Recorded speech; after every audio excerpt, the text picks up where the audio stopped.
Bueno, pues comenzamos la segunda parte de la jornada con el doctor Francisco Leal, que nos va a hablar de la parte más clínica de la resolución de la inflamación.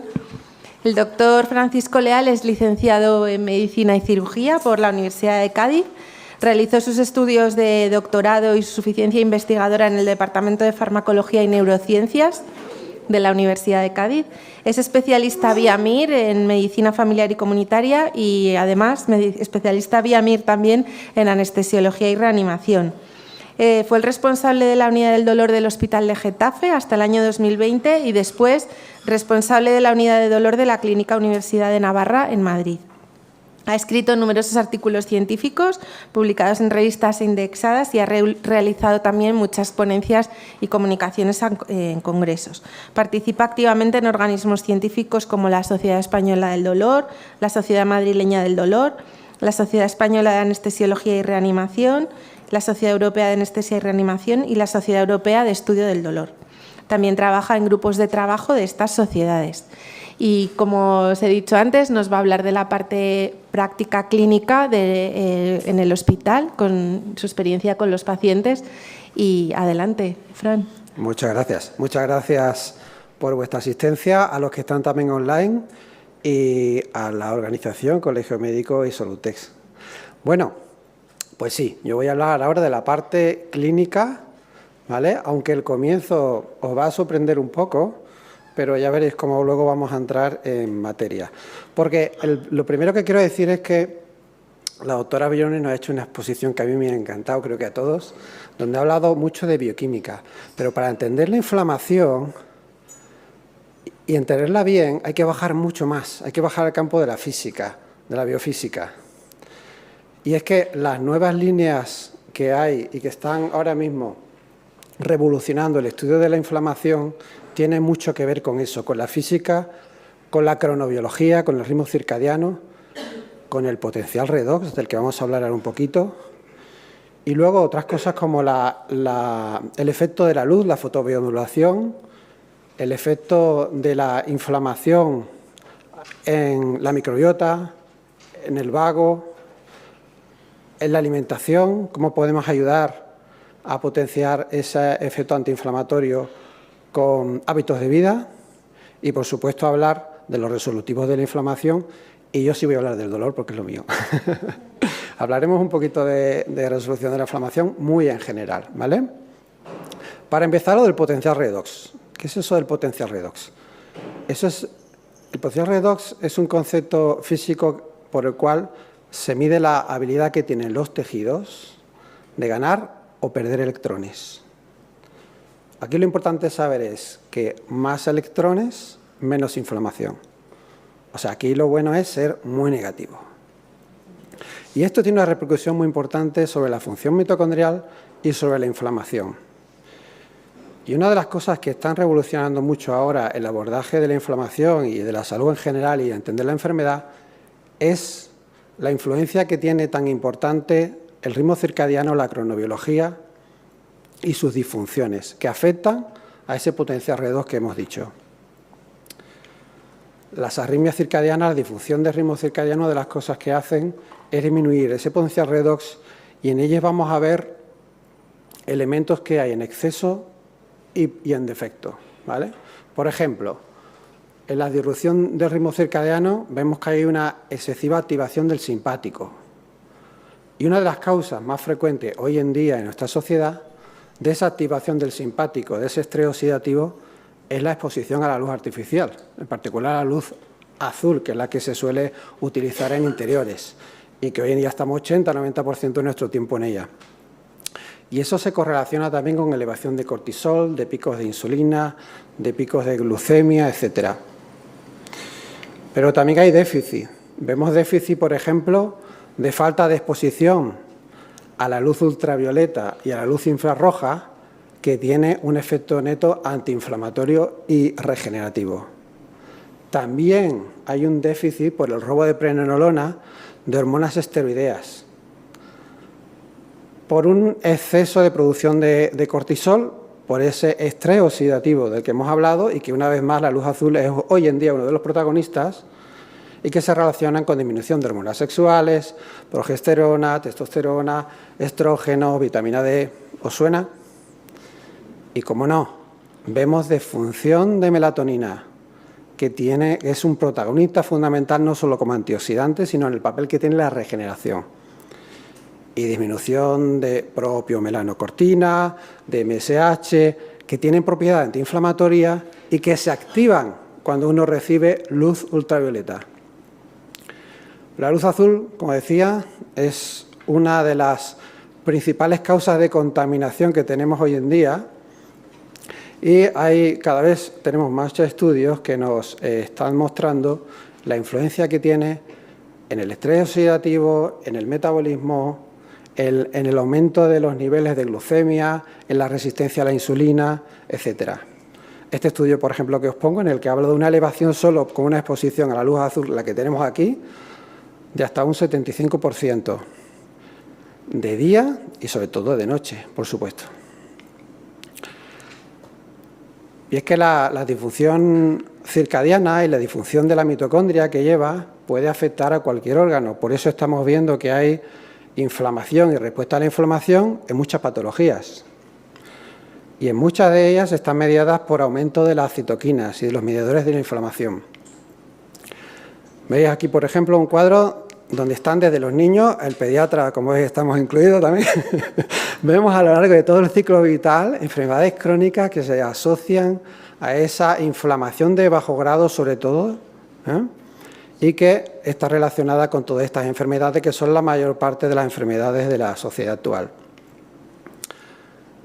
¿Qué recomendaciones prácticas le podemos dar a un paciente rapiditas para ayudarle en este tema de la disrupción de la cronobiología, del ritmo circadiano?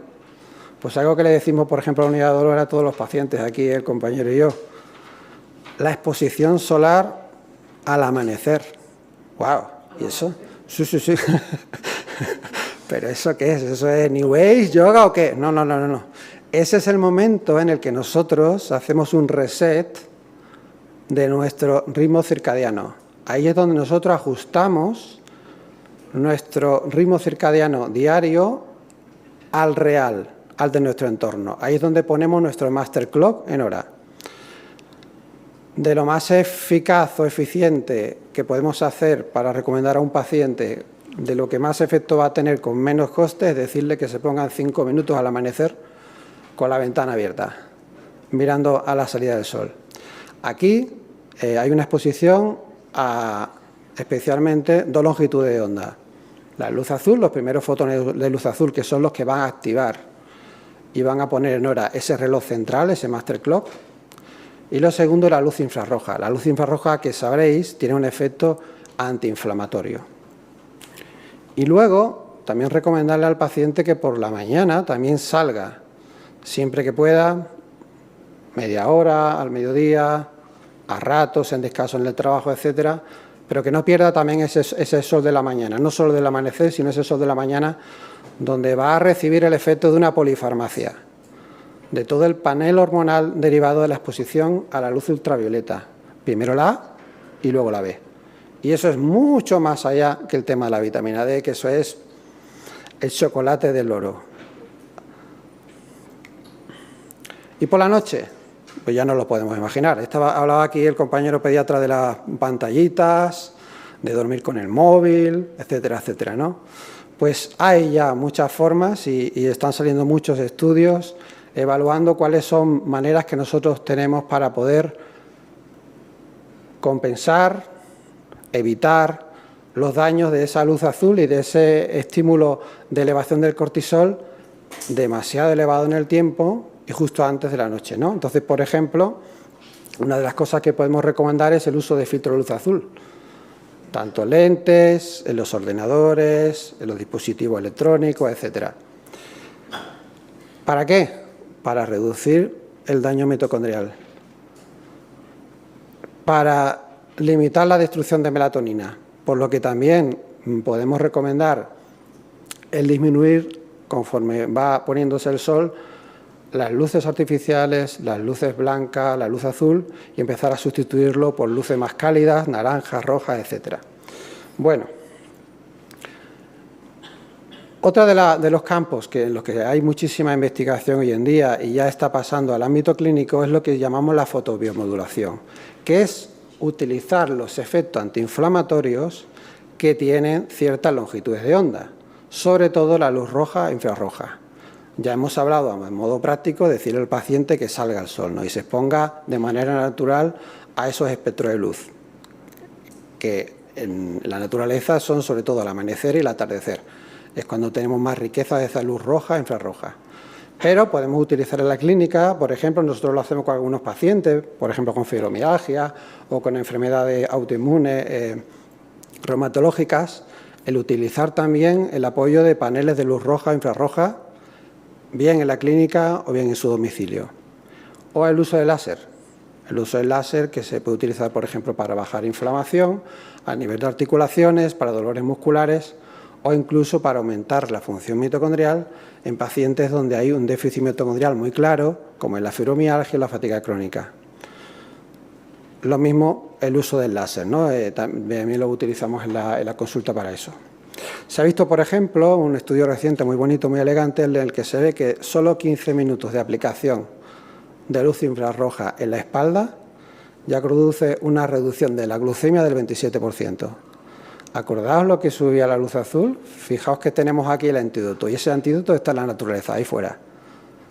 En la naturaleza nunca vamos a encontrar un espectro de luz separado, nunca va a haber luz ultravioleta sola, que hace daño, nunca vamos a ver luz azul sola, que hace daño, porque tenemos el antídoto, tenemos el infrarrojo para la ultravioleta y tenemos el rojo para el azul. Tenemos el daño y el antídoto. Más cosas de las que se está investigando mucho, bueno, pues todo el tema del reflejo inflamatorio relacionado con el bazo y con el nervio vago. Y una vez más, y en la inflamación, aquí tenemos bastante evidencia, el efecto que tiene la educación y el entrenar a los pacientes en técnicas de relajación, de respiración, etcétera, el ejercicio físico, sin duda, al exterior, luego os explico por qué, y luego técnicas y auxiliares como la estimulación del nervio vago artificial o recomendaciones dietéticas, como por ejemplo el uso de probióticos o como son específicamente, sobre todo hay algunas cepas como el lactobacilo y la arquemansia, donde se ha visto que tiene un perfil muy más antiinflamatorio y de activación del nervio vago.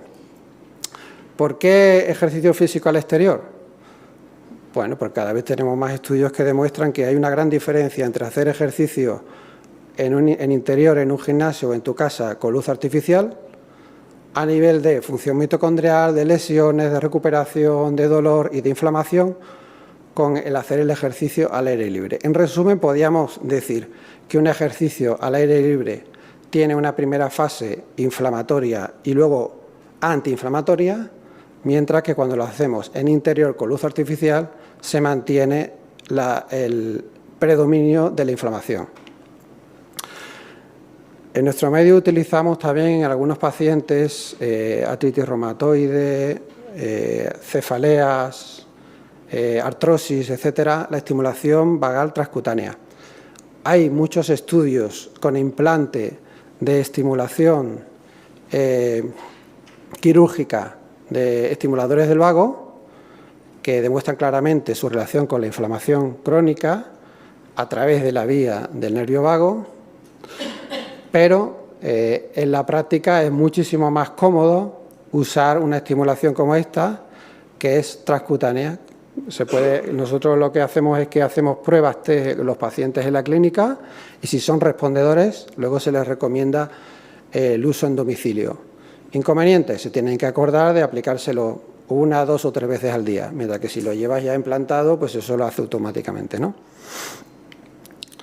Bueno, curiosamente, nosotros empezamos a utilizar esta estimulación del vago mucho antes de conocer todos los estudios de SPMS y resolvinas, y habíamos visto que la mayor parte de la investigación habla de que la activación del nervio vago lo que trabaja es a través de una vía antiinflamatoria colinérgica.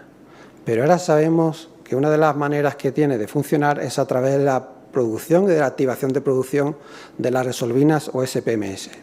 Lo mismo, anecdóticamente, por ejemplo, en los médicos que hacen acupuntura en un punto en el bazo. Justo estábamos hablando, ¿no?, de que el bazo está relacionado con esa respuesta inflamatoria. Dieta. Pues cada vez vemos en más entornos, en más patologías, en más especialidades, hacer una referencia a la dieta y no solo centrarse en lo farmacológico y en recomendar la pastilla. Y cada vez son más los pacientes que reclaman, que agradecen y que están dispuestos a hacer cambios de hábitos de vida, como por ejemplo el aprender y modificar una dieta de proinflamatoria, que es la mayor parte de la dieta que hay en la sociedad occidental, incluida España, que teníamos siempre el privilegio de la dieta mediterránea, pero que estamos cambiando una dieta proinflamatoria. Por ejemplo, ¿qué es lo que sabemos hoy en día sobre qué sería una dieta más antiinflamatoria?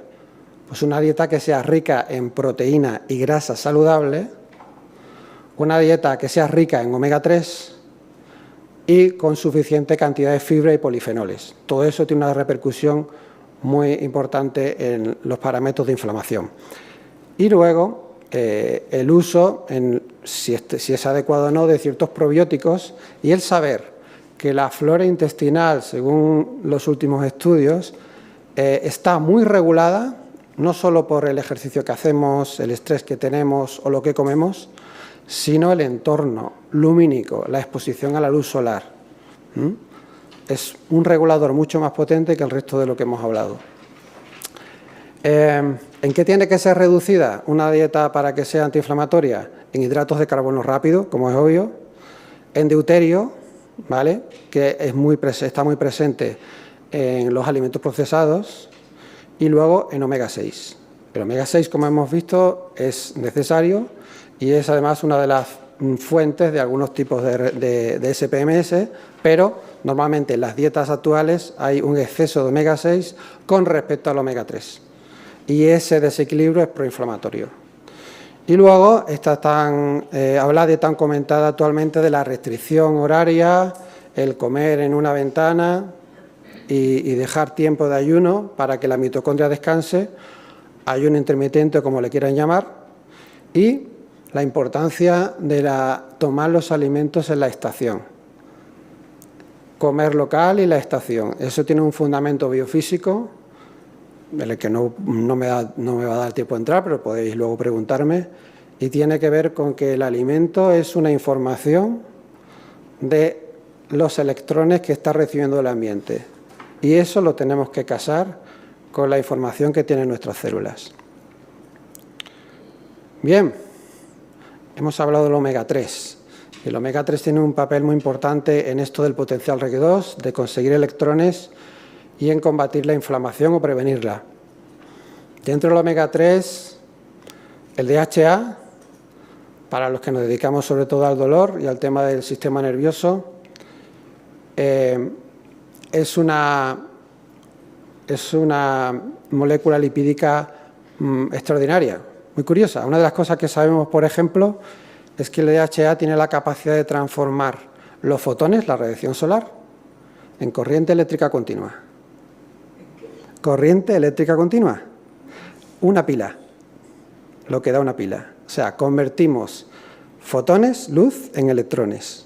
Habíamos dicho que a más electrones menos inflamación. Pues a nivel físico, una de las razones por las que el omega 3 disminuye la inflamación es de producir una mayor capacidad de nuestras células, sobre todo de la mitocondria, de adquirir electrones.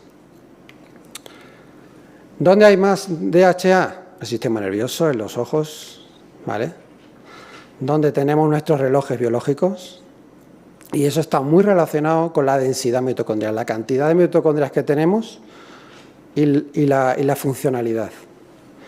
Está muy relacionado el DHA con ese sistema, esos circuitos de los ritmos biológicos y con los receptores de leptina del hipotálamo, además de la glándula pineal, como ya todos sabemos, ¿no?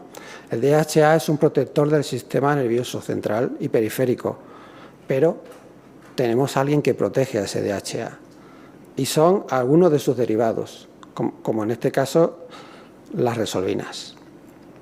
Las resolvinas, que como ya han comentado previamente, son mediadores de resolución de la inflamación y que son unas moléculas lipídicas derivadas de este omega 3, ¿vale?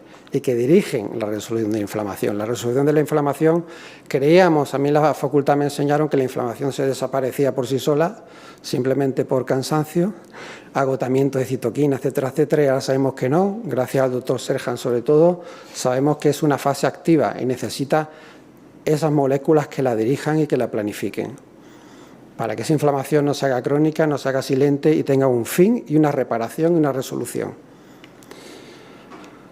Hablando de luz, la luz azul, por ejemplo, sabemos que destruye el DHA. Es uno de sus efectos deleterios y está relacionado con ese estrés oxidativo, sobre todo en la retina. Cuando tenemos menos niveles de omega 3, el omega 6 lo sustituye. Eso a las membranas no le hace ninguna gracia. El efecto neto es proinflamatorio. Y al contrario, el DHA, bajo el poder de la luz solar, se transforma en SPMS y eso tiene un efecto resolutivo. Bueno, y esto resolutivo de la inflamación es que valen para todo, ¿no? Como hacer meditación o relajación vale para todo, ejercicio vale para todo, tomar el sol vale para todo. Sí, sí, porque utilizamos en nuestro organismo para distintos sistemas unos mecanismos comunes. El cuerpo es súper ahorrativo y utiliza una sola vitamina para 400 cosas, el magnesio para otras 400 y las vías metabólicas, la mayor parte están compartidas. Entonces, cuando hay una desregulación de esas mediadores de la inflamación, es cuando vemos la inflamación crónica y evidentemente pues puede afectar a numerosos órganos. Por eso están saliendo en todo el mundo, como contaba la doctora Hawkins, grupos de trabajo, distintos silos que están atendiendo a investigar su repercusión y sus posibles aplicaciones, pues como ha dicho la doctora Briones, en la parte de hipertensión cardiovascular, pero también en la obesidad, diabetes, enfermedad intestinal, enfermedad coronaria y enfermedad neurodegenerativa. Es decir, de lo que nos morimos, ¿no? Pero no solo eso. Ya hay muchos estudios preclínicos y empiezan a haber algunos en humanos sobre el efecto que tiene, por ejemplo, en la periodontitis, en la curación de las heridas, en el asma, etcétera. Y que no me olvide la artritis reumatoide, por supuesto. Investigación. Bueno, ya después de la doctora Brionello, que no digo nada. ¿Qué digo? Bueno, lo que voy a hacer es un poquito dar una visión un poquito más general, ¿no? Hemos visto que fundamentalmente puede tener tres efectos el uso de estos mediadores de la resolución. El primero, antiinflamatorio, como hemos estado hablando. El segundo, regenerativo, y eso es muy interesante en el ámbito de la rehabilitación y del dolor a lo que nosotros nos dedicamos, y en particular en las tendinopatías. Y analgésico. De hecho, es uno de los efectos más patentes en la clínica, el efecto analgésico. Podemos ver los tres en muchos pacientes, pero este, digamos, es el que más claro lo vemos y más agradecen los pacientes. En el dolor es que hay receptores en todas las vías. Es que tenemos a nivel del sistema nervioso, periférico, en el ganglio de la raíz dorsal, en el trigémino, en los propios macrófagos, en la glía. Es decir, tenemos receptores en cualquier punto del proceso de la transmisión y del procesamiento del dolor. Por eso vemos muchas veces solapamiento del efecto analgésico en distintas zonas, lo cual tiene toda la lógica del mundo, puesto que el dolor se produce también a distintos niveles y es un proceso muy complejo que va desde lo sensorial, desde lo físico, a lo emocional, a lo conductual, aprendizaje, etcétera. Estudios curiosos y bonitos sobre este tema de preclínicos del dolor, pues por ejemplo, se ha visto que cuando hay una pérdida de receptores, pues se puede asociar con hiperalgesia visceral. Y sobre todo nos interesa mucho, aunque lo vemos en el dolor agudo y vemos el efecto como más patente, pero a nosotros nos interesa más porque es lo que está menos resuelto el tema de dolor crónico. Y aquí pues se habla de un campo muy grande, que tenemos estudios preclínicos bastantes a nivel de dolor oncológico, dolor posquirúrgico, dolor neuropático, que es un tipo de dolor bastante complicado, en la fibromialgia, ya no os diré nada, y en el campo del dolor, en la artritis y el dolor articular. En esto ya vamos avanzando un poco más porque ya empezamos a tener estudios no solo preclínicos, sino en humanos, donde estamos viendo no solo inflamación de alto grado, ¿no?, como comentabas tú, por ejemplo, sino inflamación de bajo grado como la artrosis. Un poquito, antes de hablar ya de los ensayos clínicos, volver un poquito para atrás y fijaos que hemos hablado aquí de la luz del sol, del estrés, de la microbiota, de la dieta, etcétera, ¿verdad? Pues como veis, todo eso en el fondo lo que está haciendo es aumentando o disminuyendo los SPMS. Por ejemplo, la estimulación vagal y medular, la electroacupuntura, el uso del CBD, del cáñamo medicinal, el ejercicio físico, el omega 3, suplementos adaptógenos como la boswellia, la aspirina, que ahora hablaremos de ella, y los suplementos SPMS consiguen que nosotros aumentemos la producción de nuestros propios SPMS endógenos, porque el efecto de las resolvinas no es que estoy suplementando lo que no tengo, lo que estoy haciendo es potenciando mi propia capacidad de producirlos. Le estoy dando algo que no es ajeno, no es como una estatina, no es un producto farmacológico ajeno a nuestro organismo y que a veces no lo reconoce. Le estoy dando algo que lo reconoce, porque lo produce él a partir del omega 3, que es una de las moléculas, y del DH en particular, más antiguas que existe en la historia de la vida. ¿Y qué reduce los SPMS? Muchas cosas. El estrés, omnipresente hoy en día, el exceso de ingesta de omega 6 con respecto al omega 3, la luz azul, que ya hemos hablado, los antiinflamatorios, no esteroideos y la lidocaína, que tanto nos gustan a los anestesiólogos, el insomnio, por supuesto, y el veganismo. Hablamos un poquito de antiinflamatorios, ¿no?, que ya la doctora Briones lo ha adelantado, pero bueno, decir algo así de presentar algunas de las cosas que se han visto. Por ejemplo, se ha hecho algún estudio muy curioso sobre la respuesta al ejercicio físico, que tiene una primera fase que es proinflamatoria. De hecho, el que se machaca en el gimnasio lo que quiere es esa inflamación para que luego, con los fenómenos de regeneración, volver a hacer más músculo, ¿verdad? Pues esa fase proinflamatoria y esa respuesta al ejercicio en deportistas que tomaban antiinflamatorios y deportistas que estaban tomando un placebo. Bueno, pues lo que se vio es que tras el ejercicio, pues efectivamente aumenta de manera natural una respuesta antiinflamatoria y por resolutiva, aumentaba los SPMS, pero si dábamos ibuprofeno, disminuyen. Esto lo saben los deportistas. Los deportistas saben que no deben de tomar antiinflamatorios si quieren generar fenómenos de compensación, si quieren ponerse más fuertes o ser más rápidos. Y además, no solo eso, sino que los AINES probablemente aumenten el riesgo de cronificación del dolor hasta casi el doble. ¿Por qué?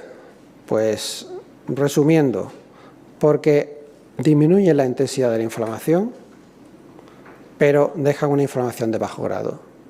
Se queda una inflamación silente con la que no acabamos de yugular. Bloquean la fase resolutiva. ¿Y los corticoides? Estábamos hablando también, ¿verdad?, con la doctora Briones de los corticoides. Bueno, pues eso ya lo hemos dicho. Con dexametasona, hidrocortisona y prednisolona sabemos que hay un efecto favorable, positivo, de combinarlo en administración aguda. Algunos bolos, nosotros, por ejemplo, en pacientes con dolor a los que a lo mejor le estamos haciendo una infiltración de corticoides y previamente les preacondicionamos con SPMS. La ruta metabólica, aquí la tenéis, ¿vale? Estamos bloqueando la propia producción a nivel intermedio. Y los cannabinoides, que hemos dicho antes, el CBD, que ahora se está poniendo tan de moda, ¿no? Pues la relación es compleja, es doble. Los propios endocannabinoides, que son los que nosotros producimos de manera endógena natural, por ejemplo, cuando nos exponemos al sol, una vez más, cuando hacemos una técnica de relajación y estamos escuchando música relajante, etcétera, esos endocannabinoides aumentan los SPMS y su efecto se potencia cuando tomamos SPMS en suplemento. Lo mismo ocurre con el CBD. El CBD tiene un efecto sinérgico que potencia, y nosotros lo hacemos en algunos pacientes mayores en los que sí que tenemos un tratamiento para dolor neuropático con aceite de cáñamo, pero queremos moderar mucho las dosis por edad o por comorbilidad, y el añadirle ese suplemento estamos potenciando, estamos tocando dos vías, puesto que el CBD también tiene un efecto antiinflamatorio y también tiene un efecto a nivel de la microbiota, con lo cual estamos también tocando de forma indirecta al vago. Son distintas maneras de llegar a lo mismo y de estar tocando las mismas vías. Suplementar, ya lo he adelantado un poquito. Si nosotros tenemos un déficit de receptores o un déficit de producción o una sobrecarga, como decía la doctora Brione con este estudio tan bonito de los pacientes con aneurisma y con obesidad, donde el paciente está compensando y está produciendo más resolvinas, pero queda sobrepasado. Llega un punto de inflexión en que la propia producción, la propia respuesta, está superada por la inflamación. Pues uno de los recursos que podríamos tener es el aumentar esa síntesis endógena ayudando desde fuera, dando resolvinas. Pero ya tenemos omega 3, ¿no? Y tenemos un montón de estudios. Durante años tuvimos estudios de omega 3 que parecía que no valían para nada, pero luego se vieron que eran problemas de método, de sesgos y de dosis. Y una vez que hemos ajustado las dosis y hemos hecho las cosas mejor y hemos aprendido de la experiencia, hemos visto los resultados tan buenos que tiene el omega 3, porque del omega 3 hemos visto, vienen luego las resolvinas. Entonces, a lo mejor, ¿para qué dar resolutivos y suplementos si ya tenemos el omega 3, no? Sería la primera pregunta, yo lo primero que me pregunté. Bueno, pues la respuesta, porque, bueno, esto, como veis, el Lipinova es la única fórmula que tenemos aquí, que tenemos en España, que son nuestros, los que nos invitan, ¿vale? Por eso podemos decirlo aquí. Lipinova es el suplemento que nosotros tenemos en nuestro medio, y ellos lo que contienen son 18 EP, 17 HDHA y 14 HA-DHA. Bueno,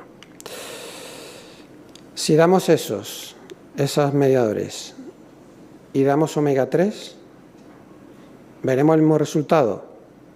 Parece que no. Los primeros estudios que tenemos nos dicen que cuando hacemos una comparación frente a placebo, dar omega 3 o dar los resolutivos son más potentes. Y si comparamos con antiinflamatorios, por ejemplo, a nivel de efecto de la inflamación, pues se ha hecho por ejemplo, un estudio pequeñito con endometacina, donde la actividad es superior a la endometacina. Casi todos los estudios son con ratones, ¿verdad, doctora Briones? Y de esos tenemos cantidad. Y tenemos también estudios de suplementación humana. Y como hemos visto, pues en muchas patologías. En pacientes sanos, para ver si realmente es eficaz dar un suplemento, si eso realmente tiene efecto, ¿vale? Y no es algo teórico. En obesidad, en dolor, en vascular, en post-COVID y en depresión. En depresión es algo muy sorprendente, porque yo he tenido algunas respuestas clínicas no buscadas en pacientes con depresión a los que le he puesto esto para tratamiento de dolor y me han dicho, ese antidepresivo que me dio ha sido el mejor que me han dado en mi vida. Claro, y la evidencia luego lo confirma, ¿no? Y hay actualmente un par de ensayos clínicos en curso. Uno que nos interesa a nosotros, a los del dolor, que es en pacientes con dolor de espalda baja y combinado con esteroides epidurales. Y luego el estudio después de utilizar el efecto antiinflamatorio en pacientes después de operación de reemplazo de rodilla. Y el ensayo Gaudí que se ha comentado aquí, que digamos que es ahora mismo lo que nos está dando mucho ánimo y esperanza para poder seguir haciendo ensayos clínicos y estudios ya con pacientes, ¿no? Bien hechos. El ensayo clínico Gaudí, además, en nuestro país, en colaboración de la OACI, que tenemos aquí un representante, y en el entorno fundamentalmente del ámbito deportivo, donde, como veis aquí, se reporta una reducción en el dolor de más del 40%, versus placebo, y estamos hablando no de un fármaco, sino de un suplemento, ¿vale?, en pacientes con artrosis de rodilla. Muy interesante, os lo recomiendo que le echéis un vistacito. Y ya para finalizar, y vamos súper bien de hora, algunas cosas prácticas. Cómo dosificamos y recomendaciones para usar si alguien quiere usar este suplemento. Nosotros llevamos bastante tiempo usándolo, ¿verdad, doctor Sendra? Y bueno, no tenemos ahora mismo unas guías sobre esto porque esto está todavía, como veis, está empezando, está siendo una revolución. Pero por la práctica clínica y lo que vemos en otros clínicos fuera de nuestro ámbito, pues más o menos estas podrían ser las recomendaciones a la hora de dosificar. Distinguir entre si es inflamación crónica o aguda, o también el uso en brotes, en pacientes, por ejemplo, con enfermedad articular. En inflamación crónica, en lipinova, nosotros normalmente lo que damos son 2 gramos durante un par de semanas, como una especie de cebado, y luego 1 gramo de mantenimiento. Y esto, como es natural, va a depender del paciente.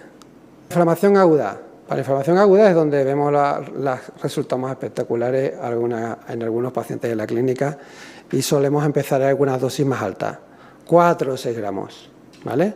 Y luego ya bajamos, a lo mejor a 1 o a 2, dependiendo del paciente. Y en los brotes también, si hay un brote, por ejemplo, de artritis reumatoide importante o de enfermedad autoinmune, pues a lo mejor empezamos con una dosis alta de 6, ¿vale?, y un par de semanas y luego bajamos a 4. Más trucos, bueno, asociar una aspirina infantil, por ejemplo, cada 2 días, como 3 veces a la semana, para potenciar el efecto. Habíamos visto lo de la aspirina, ¿no?, a bajas dosis. Mantener la dieta de pescado y omega 3, esto no sustituye a una mala dieta. Entonces, si el paciente, nosotros siempre insistimos en la dieta, lo importante que es la ingesta de pescado, de marisco, etcétera, de esos precursores naturales. Si en algunos casos se necesita un suplemento de omega 3, se mantiene el suplemento de omega 3 y se ha visto que hace un efecto sinérgico, aparte de darle las resolvinas. Y luego combina con CBD, como ya habíamos hablado antes, ¿no? Última diapositiva. Recomendaciones resumen para combatir la inflamación. Aumentar la exposición al sol. La luz solar es fuente de endocannabinoides endógenos. La luz roja o infrarroja prepara la piel para la exposición solar y para atenuar su efecto oxidativo y repara la piel al final del día, ¿vale?